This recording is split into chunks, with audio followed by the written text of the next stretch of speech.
మూఢనమ్మకాలని ప్రవేశపెట్టి కొందరు మాత్రమే తమ పబ్బం గడుపుకునే ఇన్ని రకాల భావజాలాలున్న భారతదేశానికి క్రమశిక్షణ లేదు. ఈ క్రమశిక్షణ నేర్పించడానికి ఎక్కడో ఒక చోట ప్రారంభం కావాలి.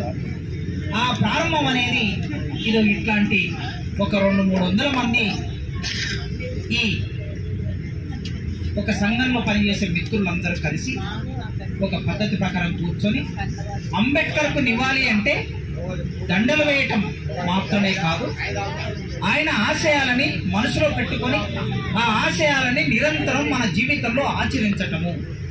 అట్లా ఆచరించడానికి ఒక క్రమ పద్ధతిలో వచ్చి ఆయనకి నివాళి అర్పించి వెళ్ళిపోవటం అనే పద్ధతిని ఇవాళ మీరు తెలుగు నేల మీద ఇంట్రడ్యూస్ చేసినందుకు మీ అందరికీ అభినందనలు తెలియజేస్తున్నాను.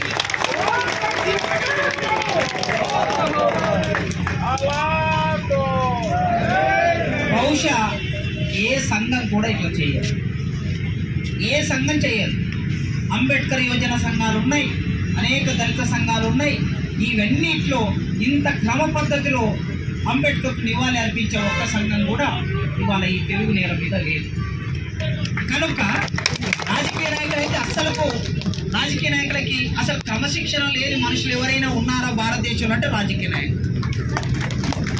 ఎంత తోపులాట జరుగుతుంది. ఈవెన్ సీఎం వచ్చినా కూడా సీఎంను కూడా తోచుకొని వెళ్ళేటటువంటి ఒక తోపులాట జరుగుతుంది.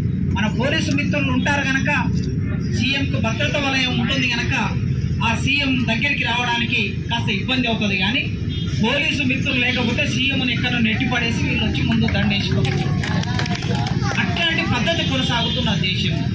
అంబేద్కర్ అంటే క్రమశిక్షణ. మనం ఏం నేర్చుకోవాలి?